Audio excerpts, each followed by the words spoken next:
청소년이 소셜미디어에 중독되는 것에 대해서 플랫폼 기업의 책임이 최초로 인정된 판결이 미국에서 나왔습니다. 이른바 케일리 대 메타 구글 케이스입니다. 이 판결이 나올 수 있도록 피해자를 대리한 팀 가운데 한 분인 비즐리 앨런 로펌의 양수석 변호사가 연결되어 있습니다. 나와 계십니까? 네, 안녕하세요. 양수석입니다. 시간 내주셔서 감사합니다. 예, 초대 감사합니다. 변호사 합격하시고, 미국 변호사 합격하시고, 올해 18년 되셨죠? 예, 맞습니다.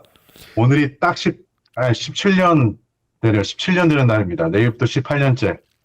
서울생이시고, 공군에서 장교를 하셨고, 한동대 졸업을 하고, 미국에 가자마자 변호사가 되셨어요? 네, 그렇습니다. 사실 오늘 제가 생일입니다. 아, 축하드립니다. 그래서 서울에서 태어났고, 한동대 로스쿨 졸업한 후에 지금 이제 몽고메리, 미국의 알라베마주의 그 수도인 몽고메리에서, 방금 말씀드린 대로 약 17년, 18년째 변호사로 일하고 있습니다. 예, 찾아보니까 엘라베마주의 최초의 한국인 변호사시고, 한인 변호사시고, 보니까 예전에 초기에 유명했던 전자담배 회사 줄 상대로 한 전자담배 유해성 소송에서도 합의를 이끌어내신 적이 있어요. 예, 주로 전자담배 소송도 같이 재판팀에 참여했습니다. 큰 회사 상대 소송이 잦군요. 예, 제가 지금 일하는 그 비즐리 알렌 로펌에서 제가 일하는 분야는 mass tort라고 해서 네. 대량 불법 행위. 그러니까 이제 한 가지 뭐 제품이나 뭐 의약품이나 어떤 그 사고라든지 그런 것들이 여러 명의 그 피해자를 냈을 때 그런 케이스들을 주로 합니다. 그래서 제약품이나 전자담배라든지 이번 소셜미디어 케이스 같은지 이런 하나의 그런 사건이 여러 사람들한테 피해를 줄 경우에 이제 그런 사건을 한꺼번에 같이 다루는 그런 것을 하기 때문에 큰 회사를 상대로 한 소송들이 많습니다. 제가 이게 이 방송을 진행하면서 한 10년 넘게 고민을 했던 문제였거든요. 코카인도 담배도 혹은 뭐 액상과당도 어떤 시점까지는 사람들이 해가 된다. 이것이 인간에게 해가 된다는 사회적인 합의가 법적으로도 사회적으로도 이루어지지 않던 시절이 있었어요. 커뮤니티의 합의가 바로 된 게 아니란 말입니다. 이게 사람들한테 나쁘다는 게. 그렇죠. 소셜미디어가 사람한테 끼치는 해악도 법과 커뮤니티가 보편적으로 인정하는 계기가 아직 안 생겼단 말이에요. 그런 계기가 생기길 기다렸는데 그 첫 번째 사례를 만들어 내셨기 때문에 양수석 변호사님께서 저희가 무리해서 인터뷰 요청 드린 겁니다. 감사합니다. 저 혼자는 아니고 함께한 여러 변호사들과 이제 법무법인들이 함께했는데 아주 정확하게 짚으셨습니다. 제가 이제 그 부분도 말씀을 드리려고 했는데 진짜 소셜 미디어가 뭐가 문제가 있냐? 아까 말씀하신 것처럼 예를 들어 지금 현재 이제 케일리 사건을 담배 소송이 있던 그 초창기와 비교하는 경우가 많습니다. 그래서 그 중독의 문제가 실제적으로 사람들한테 와닿지 않고 사회적으로 그 공감대가 없고 인정이 되지 않은 시점에 소셜미디어 중독도 그런 시점에서 시작했기 때문에 사실은 처음부터 저희가 원고 측 대변인이지만 원고들을 대변하는 그런 변호사들, 로펌들 중에서도 사실 의구심이 많았어요. 과연 이게 소송거리가 될까? 그런 가치가 있을까? 또 재판에나 갈 수 있을까? 그런 의구심이 많았던 케이스입니다. 이 원고 말씀하신 의뢰인 케일리라는 분이 어떤 분이시고 소셜미디어 때문에 입은 피해가 어느 정도였습니까? 말씀해 주실 수 있는 데까지만 좀 설명해 주시죠. 네, 케일리는 지금 현재 한 20세 되신 미국 여성분인데 그 캘리포니아 치코에 또 살고 있고 이제 저희가 그 케일리 사건에서 케일리는 그 4개의 그 피고 회사 제품을 모두 사용한 경우입니다. 메타, 페이스북과 인스타그램, 그다음에 틱톡, 유튜브, 구글이죠. 그리고 스냅챗.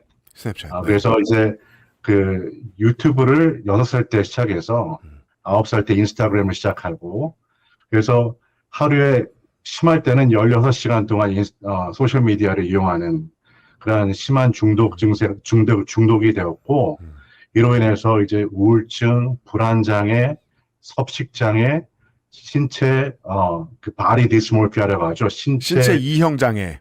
형장애, 그렇죠. 네. 내가 이제 뭐 쉽게 말하면 내가 못생겨 보인다고 계속 생각하게 되는. 네. 그렇습니다. 예, 그 자기 모습을 다른 사람과 끊임없이 비교하고, 그래서 이제 또 대인을 기피하게 되고, 더 이제 소셜미디어에 몰입하게 되는, 그 중독이 또 중독을 이끄는 그런 악순환을 겪었고, 그래서 사실은, 재판 당일날 이제 증언을 해야 됐던 당일날도,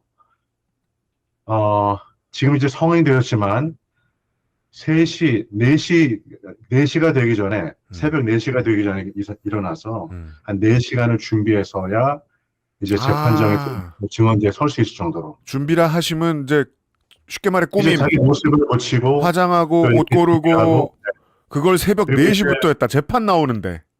예, 그리고 이제 저희가 그 재판 중간에 그 사용했던 여러 가지 이제, 회사 내부 문건이라든지 그 외에 이제 시연 자료, 데몬스트러티브라고 부르는데 그 중에 하나가 이제 케일리가 어릴 때부터 자기 인스타그램 그 소셜 미디어에 올렸던 그 셀피, 자기가 찍은 자기 모습을 찍은 수천 장의 셀피를 다 저희가 모아서 이렇게 그 패널을 만들어서 현수막 배너처럼 만들어갖고 출력을 직접 해서 약 15m 정도 되는, 그러니까 법정 이 끝에서 저 끝까지 여러 명의 변호사가 함께 그것을 들고 배심원들에게 보여줬습니다. 그러니까 모든 사진들이 다 그 소셜미디어 플랫폼에서 제공하는 그 얼굴 보정하는 필터 있죠. 미용 필터라고 하죠. 그렇죠. 그것을 사용한 그 정도였어요.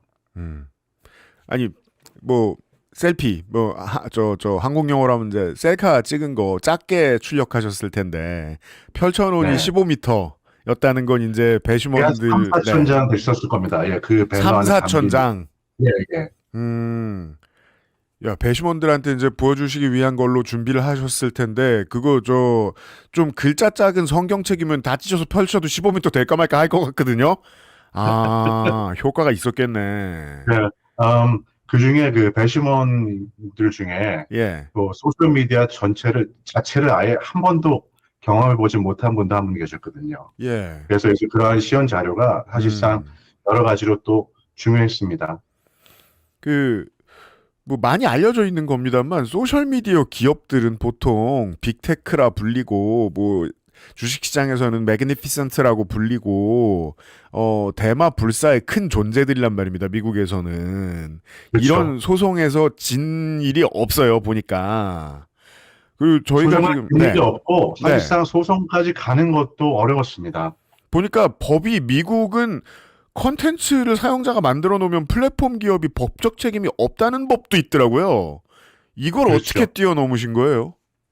그러니까 이제 그것이 가장 어떻게 보면 이번 재판의 큰 의미 중에 하나인데, 지금 잘 말씀해 주신 것처럼 그 미국에는 그 Communications Decency Act라는 게 있습니다. 통신 통일법. 주요 골자는 이제 플랫폼, 그러니까 메타나 구글처럼 이렇게 소셜미디어 플랫폼은 제3자가 게시한 그 컨텐츠에 대해서는 그 퍼블리셔, 발행인으로 취급되지 않는다. 그러니까 회사들은 자기가 그것을 그 다른 사용자들이 올린 컨텐츠는 회사가 올린 게 아니기 때문에, 회사가 발행한 게 아니기 때문에 그 컨텐츠에 대해서는 책임이 없다라는 그런 어떻게 보면 큰 방패가 되는 거죠. 그래서 이제 그동안 여러 그런 거대 그 기술 기업, 테크 컴퍼니들을 상대로 한 그런 소송들이 제기됐다가 주로 이 통신통일법 230조 그 섹션 230 때문에 이제 기각되거나 또 소송으로 가더라도 이제 그 회사들이 이기는 경우가 대부분이었죠. 이걸 어떻게 이제 그거와 아울러 또 한 가지 또 그 미국의 그 수정헌법 1조 표현의 자유를 규정하는, 예를 들어서 그 이 회사들이 이런 플랫폼을 만들 때 사용하는 알고리즘을 그조차도 표현의 자유다. 예를 들어서 그 신문사에서 편집장이 어떤 기사를 어디에 배치하고 이렇게 하는 것도 표현의 자유라고 보호돼야 되는 거기 때문에 사실 알고리즘도 우리가 어떤 컨텐츠를 어떻게 내보내고 하는 것도 보호되어야 한다 이런 식으로 주장을 해서 또 보호를 받았던 거죠. 근데 옛날에 이번에 한 30년쯤 전에 30년도 훨씬 전이었을 겁니다. 도색 잡지 허슬러와 관련된 소송이 있었는데 그게 이제 미국의 표현의 자유라는 게 미국 사회에서 얼마나 미국 법에서 얼마나 중요한지를 전 세계에 알리는 계기가 됐거든요. 포르노 업자도 이걸로 보호받을 수 있다. 그렇죠. 예, 미국은 이 수정헌법 1조가 무겁게 여겨지는 나라인데 이거 어떻게 설득해내신 거예요, 배심원들을? 사실 이 법적인 두 가지 쟁점이 통신통일법 230조하고 수정헌법 1조 First Amendment 네. 이 두 가지 그 장애물을 뛰어넘는 게 사실 가장 큰 이번 재판의 큰 장애물이었죠. 가장 큰 의미이기도 하고. 그런데 이제 많은 그런 법적인 공방이 있었는데 저희들의 이제 이번 그 케일리 사건을 할 수 있었던 계기가 이 청소년들이 소셜미디어 중독이 일어나는 이유가 그리고 여러 가지 그러한 그 피해를 입는 이유가 그 원인이 그러한 소셜미디어 플랫폼 회사들의 그 접속했을 때 보게 되는 그런 컨텐츠 때문이 아니라 이 회사들이 디자인해 놓은 여러 가지 기능들 예를 들어서 뭐 그 무한 스크롤 이렇게 전화기를 들고 소셜미디어 플랫폼에 가면 계속 이렇게 손가락으로 내용들을 계속 볼 수 있지 않습니까? 영원히 볼 수 있죠. 예, 예. 꼭 그게 끝이 없는 그냥 그 러닝머신에 올라가 있는 것처럼 계속 이제 볼 수 있죠. 그리고 또 자동 재생 이렇게 보고 하나를 넘기면 그 다음 비디오가 또 이렇게 자동으로 플레이 됩니다. 그리고 또 이제 알림 기능 잠깐 내가 소셜미디어 안 볼 때 또 노티피케이션 이렇게 알림이 계속 오죠. 그래서 그렇죠. 궁금해지니까 또 누가 라이크를 남겼습니다. 이렇게 하면 또 궁금해서 또 보게 되고 다시 또 그 플랫폼에 돌아오게 되고 그리고 그런 그 라이크 버튼도 그런 거 받은 거 되게 사람들이 좋아하잖아요. 그렇죠. 케이크도 그 라이크를 많이 받으려고 미용 자기 필터를 쓰시고. 유튜브와 인스타그램 계정을 그 10개, 15개씩 만들어 갖고 자기가 올린 그 컨텐츠 포스트에 대해다가 자기가 라이크를 해 갖고 다른 사람들이 볼 때 라이크 숫자가 더 많아 보이게끔 그것도 이제 중독의 그 한 단면이었죠. 그래서 이제 그런 피처들, 기능들이 이 중독을 일으킨다. 컨텐츠가 아니라. 그렇기 때문에 그 통신통일법 230조가 보호하는 제3자 컨텐츠 그건 상관없이 이 회사들이 의도적으로 그 사실상 그 자기네 이윤을 더 극대화하기 위해서 그 중독을 유발하면 이윤이 극대화되는 이유를 제가 또 다시 설명을 드리겠습니다. 네. 그래서 그렇게 의도적으로 설계한 기능들이 중독을 이끌었다. 그렇기 때문에 재판이 가능하다. 이렇게 결론된 거죠. 이해됐습니다. 그러니까 아까 말씀하신 통신품위법 230조가 보호하고 있는 것은 미국의 수정헌법 1조가 보호하고 있는 것은 표현의 자유이고 컨텐츠를 올릴 자유 혹은 그것을 그냥 둘 자유인데 실제로 양수석 변호사님과 팀이 문제를 삼았던 건 그 컨텐츠 자체가 아니라 그 컨텐츠를 보여주는 기능으로서 만들어 놓은 그냥 옵션 툴이다. 막 새로 고치고 내가 선택권도 없이 계속해서 스크롤이 올라가고 그리고 라이크를 그러니까 좋아요를 뭐 얼마나 받을지 언제 받을지 그리고 노티피케이션 그러니까 알림을 언제 띄울지 이런 기능들은 중독을 유도하는 기능이니까 그건 표현의 자유랑 상관없이 중독적인 기능이다라고 주장하셨다는 거예요. 그렇죠. 그리고 그것이 그냥 우연적으로 생긴 게 아니라 네. 회사 내부 문건들을 보게 되면 이 회사들이 치밀하게 계획하고 심지어 청소년들을 주 타겟으로 이렇게 삼아서 그 기능들을 통해서 더 많은 그 사용자들을 확보하고 일단 그 사용자가 되면 각 회사의 플랫폼에 더 많이 머물게끔 타임 스펜트라고 하기도 하고 네. 또 어떤 회사는 와치 타임이라고 하기도 하죠. 실제로 그러니까 그래도 유튜브를 그 더 많은 사용자들이 더 많이 보면 이 회사들은 그 광고 수입을 많이 얻게 되는 거죠. 사실 그 뭐 페이스북, 인스타그램, 틱톡, 스냅챗, 뭐 유튜브 다 저희들 주로 사용하지 않습니까? 근데 돈 내고 사용하는 사람 없죠. 다 무료로 제공되는 건데 이 회사들은 엄청난 돈들을 벌잖아요. 그거는 바로 이제 광고 사업 위주의 그런 그 비즈니스 모델이 있기 때문에 그렇기 때문에 사실 그 중요한 그 증거의 쟁점 중에 하나도 그 이 회사들이 어떠한 비즈니스 모델, 그 관심 경제, attention economy라고 예를 들어서 KT와 같은 이러한 청소년이 그 전화기를 들여다보면서 이 각사의 플랫폼, 그 소셜미디어 플랫폼을 보는 1초가 늘어날 때마다 이 회사들은 그만큼 돈을 더 많이 벌게 되는 거죠. 그렇기 때문에 이 사용자들을 최대한 자기 플랫폼에 묶어둘 수 있는 기능들, 그 피처들을 개발을 하게 된 겁니다. 그 기능들이 아까 말씀드린 것처럼 우리가 다 잘 아는 무한 스크롤, 자동 재생, 미용 필터, 뭐 알림, 라이크 버튼, 좋아요 기능 이런 것들 다 포함해서 말입니다. 구글과 메타가 그 전략을 세우고 있을 거라는 건 보통의 일반인들도 느낄 수는 있습니다. 다만 네. 법정에서 증명을 하셔야 되니까 이 빅테크 기업들이 청소년들이 1분 1초라도 더 머무를 수 있도록 하는 기능들을 만들기 위해서 계속해서 회의를 하고 기능을 바꾸고 테스트를 한 흔적들을 제시하셨다는 거 아니에요? 그렇죠. 그 회사들이 어떻게 그 기능들을 통해서 어떠한 목적을 갖고 그동안 그 플랫폼을 키워오고 발전시켜 왔는지를 증명을 했던 거죠. 예를 들어서 그 구글 유튜브 같은 경우는 그 영어로 Big Hairy Audacious Goal이라고 네. 아주 야심찬 큰 계획이라고 해갖고 회사 전체적으로 이제 어떤 목표를 설정했는데 네. 예를 들어 약 3년 동안 그 1일 동안 모든 사용자들이 유튜브를 시청하는 그 시청 시간을 1 billion hour, 10억 시간으로 만들자. 네. 그렇게 증가를 시키면 음. 우리가 그 제가 한국 돈으로 예를 들어서 그 15 billion에서 50 billion, 약 제 생각에 150억인가요, 그게? 150억 불에서 500억 불? 그 정도 될까요? 예. 네. 150억에서 500억 불 정도의 수익이 된다라는 그런 구체적인 목표가 있었어요. 그러니까 그렇게 사용자들의 그 워치 타임, 시청 시간 늘려야 된다.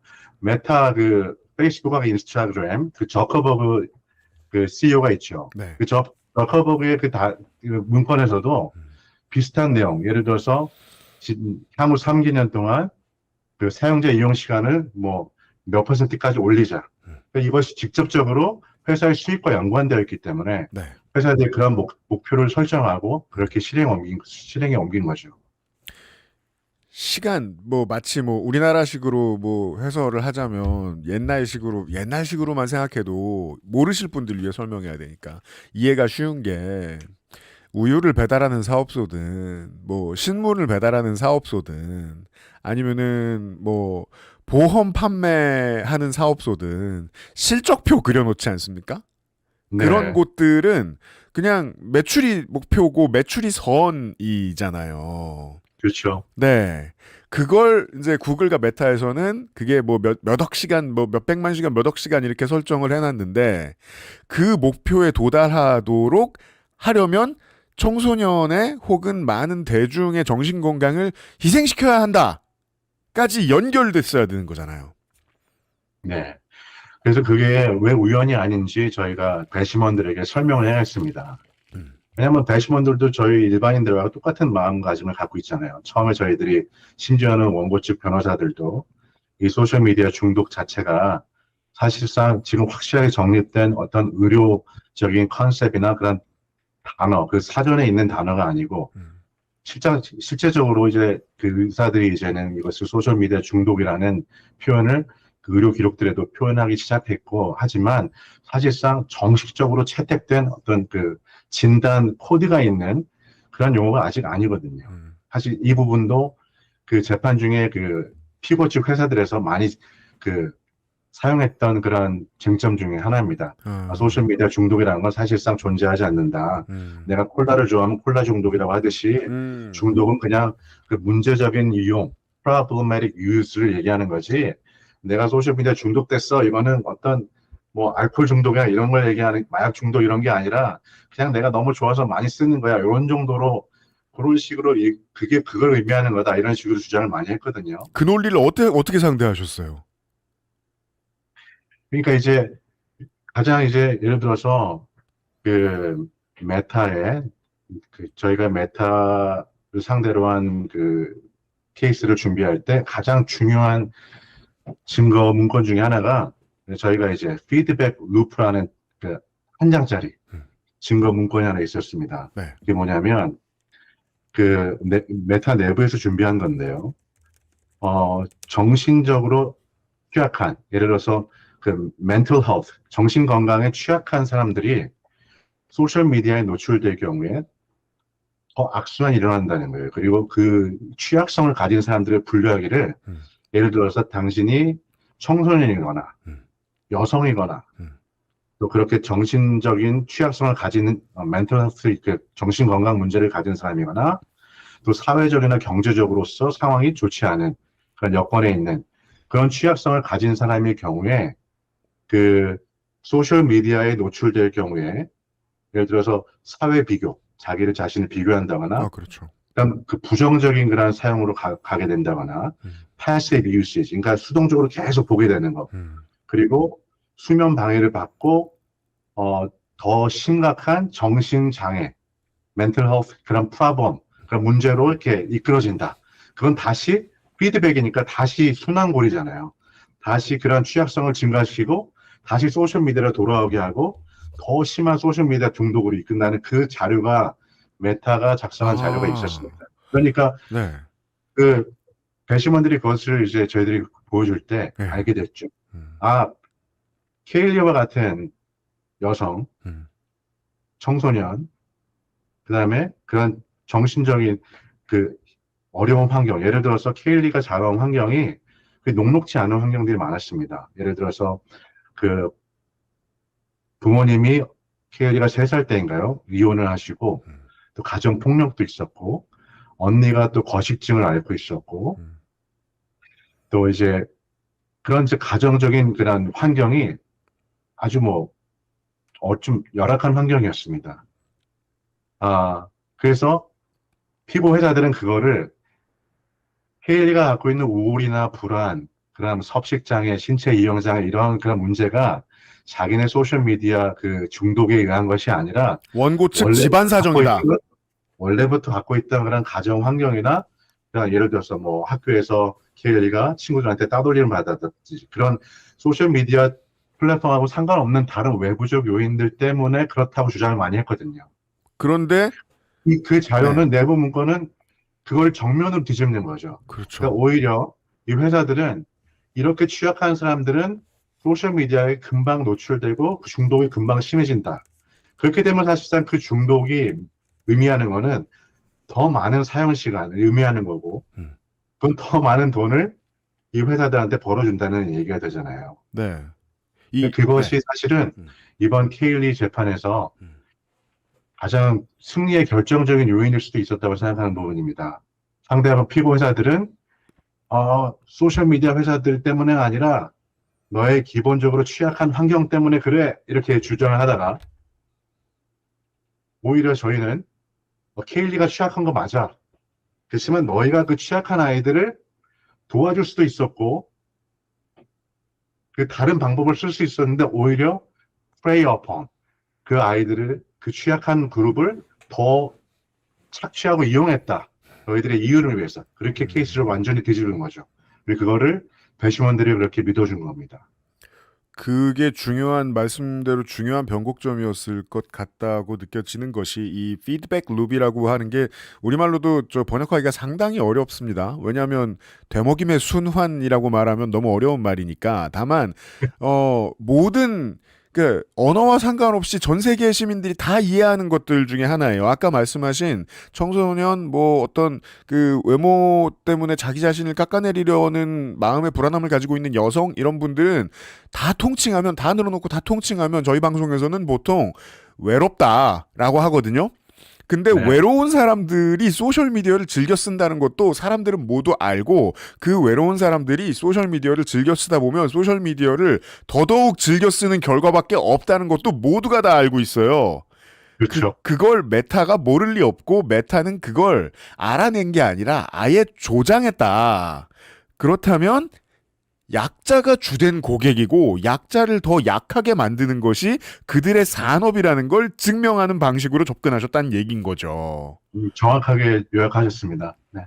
야, 이러면 앞으로 다른 로펌들에서도 진짜 눈이 번쩍 뜨였을 것 같아요. 이런 사건들 이제 맡아볼 만하다. 네. 아, 그래서 지금 케일리 사건이 사실상 저희가 이제 그 대량 불법 행위 소송할 때는 이제 그 집단 소송을 합니다. 그래서 저희가 그 이번 KGM 그 케일리 사건은 그 캘리포니아주 조정 절차 그 캘리포니아주 그 주 자체에서 만든 그런 이렇게 집단 소송 절차 중에 포함되어 있는 수천 개 케이스 중에 하나고 또 이제 연방 법원 연방 차원에서 또 이제 그 다뤄지는 그 집단 소송들이 또 있습니다. 또 그 정말 그 양쪽 다 수천 개의 케이스들이 지금 다 진행 중이고 네. 사실 지금 얘기하고 있는 이 시점에서 네. 그 지금 그 각 미국에는 각 주마다 그 검찰총장 네. 예를 들어서 이제 그 우리나라로 치면 그 각 주의 그 법무부 장관급 되는 네. 그런 검찰총장들이 약 42개, 50개 주 중에 42개 검찰총장들이 그 메타 회사나 다른 소셜미디어 컴퍼니 회사들을 대한 그 소송을 진행하고 있는데 네. 이게 이제 그것도 이제 집단 소송으로 연방법원에 계류돼 있는데 네. 약 29개 검찰총장들을 대표해서 약 4개 주의 검찰총장들이 지금 이제 그 법정에서 그 첫 번째 그 검찰총장 그 집단 소송 케이스를 진행하고 있습니다. 어제 처음 이제 모두 발언이 진행됐고요. 네. 오늘 이제 둘째 날 또 이제 어. 신문이 진행됐고 또 이제 테네시 주에서도 그런 그 메타를 상대로 한 검찰총장 소송이 진행 중이고 또 그리고 이제 저희 그 이제 캘리포니아 주 조정 절차에 속한 케일리 사건에 이어서 이제 또 순차적으로 이제 첫 번째 그 벨웨더 재판이었잖아요, 케일리가. 예. 근데 이제 두 번째 재판, 세 번째 재판 쭉 그 예정이 돼 있거든요. 원래 네. 두 번째 재판이 7월 27일 날 이제 시작하는 거였는데, 재판 직전에 이제 그 틱톡과 스냅챗 그리고 유튜브가 다 합의를 했습니다. 그리고 이제 나머지 메타만 남았었는데, 그 소송 직전에 그냥 메타는 하나만 남은 회사 그 케이스가 되는 바람에 이제 그 원고 측에서 소송 취하를 해서 네. 두 번째 그 벨웨더는 열리지 않았고 세 번째 벨웨더 재판이 그 시범 재판이 이제 10월 말로 또 예정돼 있습니다. 그리고 이제 개인뿐만 아니라 또 이런 그 검찰총장뿐만 아니라 그 학교 우리나라로 치면 학군, 학구 그 school district 네. 그러니까 그런 학교들이 또 재판하는 그런 재판도 1200여 개가 지금 있습니다. 그래서 원래는 6월 달에 그 켄터키주에 그 아주 작은 그 학구인 브래스라는 그 학구 그 재판이 네. 예정되어 있었는데 그 4개 회사 모두 이제 합의에 이르렀기 때문에 그 재판이 열리지 않았고 내년 2월에 이제 그 아리조나주의 그 투싼이라는 학구에서 네. 큰 이제 학구가 있죠. 거기 네. 재판이 이제 열릴 예정입니다. 그래서 이제 그 이번 케일리 재판과 아울러서 수많은 그런 지금 그 소셜 미디어 관련된 재판들이 지금 진행 중이거나 또 곧 있을 예정입니다. 네. 그 양 변호사님이 이번에 1심의 승리를 이끌어내신 이번 판결이 뭐 우리말로는 뭐 쉬운 번역어는 없습니다. 뭐 예를 들면 지역교육청이라든가 아니면 뭐 지방검찰청 더 나아가서 주정부가 소셜미디어 회사를 상대로 하는 수많은 지금 법정 싸움들로 퍼져나가고 있고 이미 그게 시작됐다는 것까지 설명해 주셨는데 미국 내로 봐도 엄청 큰 일인데 저는 이 사건이 그것보다 더 크다고 생각하거든요. 네.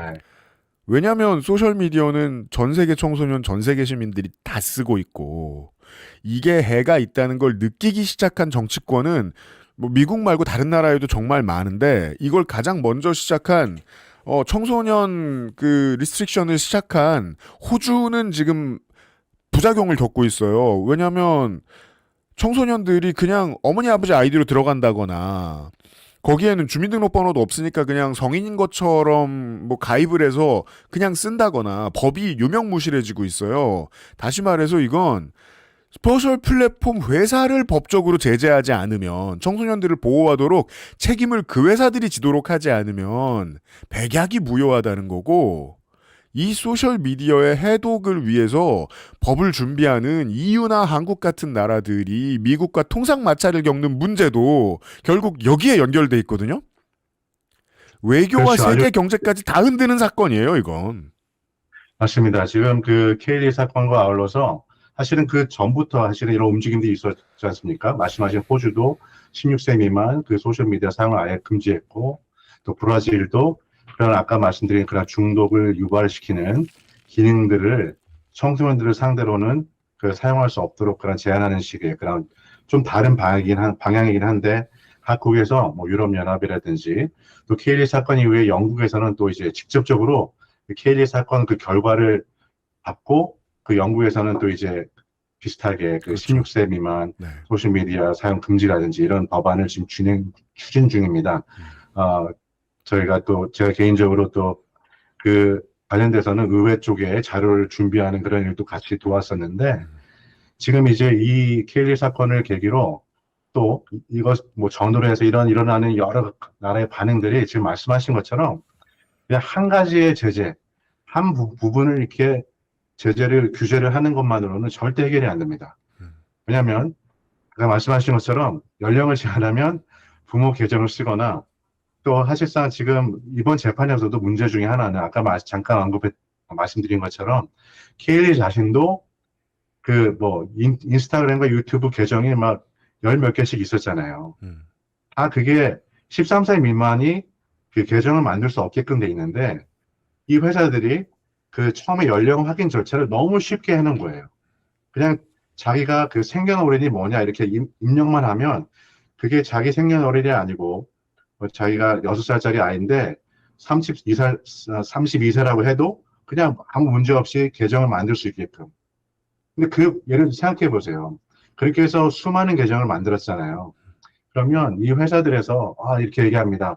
우리는 그 청소년들을 위해서 이렇게 보호할 수 있는 그러한 안전장치, 세이프티 피처들을 이렇게 많이 만들었어요. 그리고 부모들이 자녀들의 소셜미디어를 안전하게 사용할 수 있게끔 부모들이 이렇게 자녀들 계정에 이렇게 제한을 가할 수 있는 뭐 시간 제한이라든지 뭐 볼 수 있는 그런 내용들을 제한한다든지 사용할 수 있는 시간대, 뭐 밤 시간에는 안 돼, 이런 식으로 제한한다든지 그런 페런터 컨트롤, 뭐 부모 통제 기능도 있어요. 뭐 이렇게 뭐 여러 가지가 있는데 생각해 보십시오.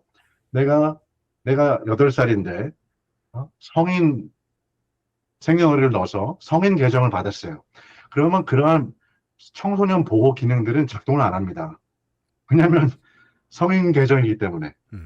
결국은 그런 연령 확인 절차를 쉽게 해놨기 때문에 그 청소년들이 어른 계정들을 갖고 활동을 하는데 전혀 기존에 있던 청소년들 보호하는 장치는 아예 작동도 안 되고 보호도 못 받는 동시에 그러니까 계속 악순환인 거죠.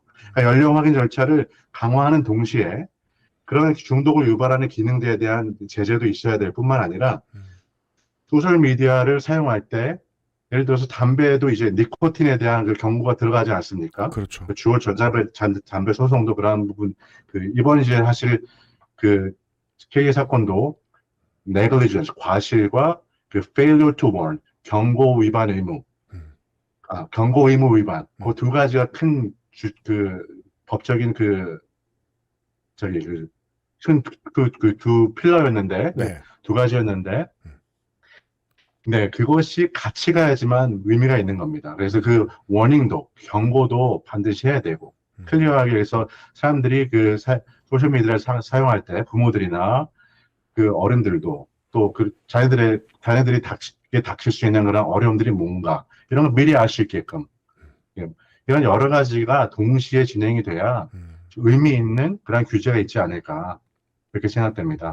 이게 미국 바깥에 소셜미디어에 노출되어 있고 그걸 오늘도 열심히 쓰고 있는 세상에 지금 우리도 이거 소셜미디어 플랫폼입니다. 우리 방송하는 것도 세계의 많은 시민들이 미국만 바라보면서 사실상 발을 동동 구르고 있었습니다. 이 미국 회사들을 미국 법조계가 견제해내지 못하면 결국 그 피해를 다 같이 지게 되니까. 네. 그래서 큰 일을 하셨다는 의미로 예, 인터뷰를 요청드린 거였습니다, 오늘. 시간이 뭐 거의 다 갔는데 그 1심 재판 중에 끝으로 기억에 남는 장면 한 가지만 소개를 해 주십시오. 아, 예, 여러 가지 정말 숱한 장면들이 있는데, 그 중에 한 가지를 꼽으라면, 저희가 이제 그, 사실 이런 거대한 기술 기업들, 테크 컴퍼니들을 상대로 한 재판들은 다윗과 골리앗의 싸움이라고 비유를 많이 합니다. 성경에 나오는 비유처럼 그 아주 어린 소년 다윗이 거대한 장수인 골리앗을 상대해서 나가는 것 같은 싸움인데, 왜냐하면 사실은 이런 기술 기업들은 일단 그 재정이 엄청나게 빵빵하죠. 예. 그 돈으로 살 수 있는 가장 좋은 로펌, 변호사들을 그런 팀을 구성하게끔 됩니다. 더군다나 이 케이스는 한 케이스에 피고 회사가 그런 큰 회사 4개 회사나 있기 때문에 그, 그 여러 가지 이제 그 재판 준비라든 재판 중에 히어링 그런 재판정에 서게 되면 신문, 네. 변호사들만 재판장이 꽉 찹니다. 상대 측 변호사들도 수십 명에서 수백 명이 되고 골리앗이 내신 거예요. 그렇죠. 예. 근데 보통 원고 측 대변인 하는 이제 변호사들이나 그 로펌들은 규모가 상대적으로 많이 작습니다. 그래서 저희들이 한 로펌이 이 큰 케이스를 진행하기는 어렵고 여러 원고 소송 로펌들이 팀을 구성해서 이제 변호인단을 구성합니다.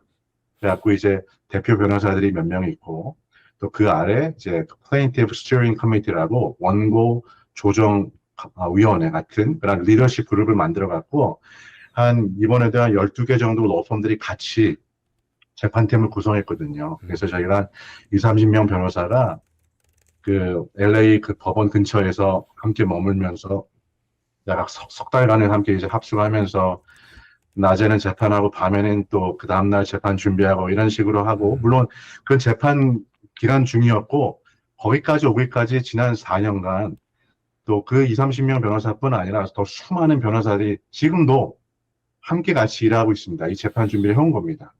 그래서 이 승리가 저도 이제 그 팀의 작은 부분을 감당한 것이고 이제 그래서 참 감사한 생각하는 이런 의미가 있는 그런 일에 참여할 수 있게 돼서 감사하게 생각하고 있는데 저희가 이번에 이제 가장 인상적인 기뻤던 부분을 생각할 때 빼놓을 수 없는 게 이 케일리 재판을 그 대표로 변호한 변호사님이 계세요. 네. 마크 레이니어 변호사라고. 사실 미국 내에서 원고를 소송하는 변호사로 치면 심지어는 피고들도 이분을 모르는 분이 없을 정도로 사실 잘 알려진 변호사입니다. 아주 뛰어나고 또 이렇게 되게 마음이 진짜 진정성이 있는 분이에요. 그래서 이제 마지막 모든 그런 6주가 넘는 신문, 여러 증인들이 배심원들 앞에 서서 증언을 하고 내려가고 이제 최후 변론 시간이 왔는데 이제 마지막 2분을 남기고 이렇게 얘기했습니다. 케일리가 빼앗긴 이 소셜미디어 회사들의 플랫폼, 중독적인 기능, 설계로 인해서 중독이 되어서 빼앗긴 그 어린 시절, 그걸 어떻게 보상하겠냐. 최후 변론에서 이런 걸 보여줬어요. 케일리가 어릴 때 올린 인스타그램 사진에 자기 어린 친구들하고 티 없이 맑은 케일리가 우리 얼굴이 왜 이 모양이야. 나 필터나 씌우자.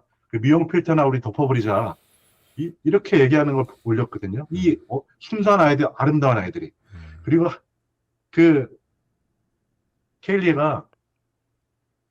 케일리에게 증언할 때 마크 변호사님 물었습니다.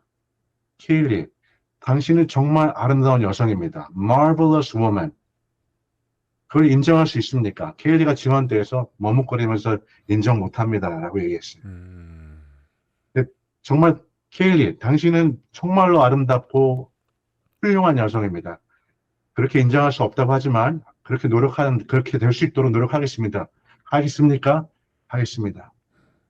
그래서 이렇게 케일리에 대한 얘기를 진정으로 배심원들에게 얘기할 때 배심원들이 몇 명 눈물을 흘리는 걸 봤고요. 이 사건이 그냥 진짜 어떤 사람의 단지 그냥 법적인 어떤 논리를 이기기 위한 그런 싸움이 아니라 진짜 그 가운데는 피해자가 있고 피해자를 우리와 같은 사람이고 우리의 아이들일 수도 있고 그 아이들을 정말 사랑하는 마음으로 일하고 있는 사람들 그 사람들이 있기 때문에 저는 그 장면이 너무나 감동이었고 함께 일하는 변호사로서 아주 정말 그 큰 기쁨과 감사를 느낀 순간이었습니다. 청소년, 한 소녀, 더 나아가서 온 인류에게 시간과 존엄을 빼앗은 어떤 존재가 있다는 걸 배시몬한테 보여준 순간이었겠네요. 그렇죠. 그러니까 저도 그걸 이해합니다. 왜냐하면 제가 이제 그 자녀가 5명입니다. 그래서 예. 그 지금 고3부터 이제 7살짜리 아이까지 집에 있는데 네. 그 케일리가 6살 때 유튜브를 시작했잖아요. 저희 아이가 그러니까 말하자면 막내가 그 나이인데 그 지난주에 이거 방송에서 얘기해도 되나 모르겠네. 그 토요일 아침에 그 제가 일찍 일어난 이 아이가 일찍 깬 걸 알았는데 딱 보니까 엄마 컴퓨터로 유튜브 쇼츠를 보고 있는 거예요.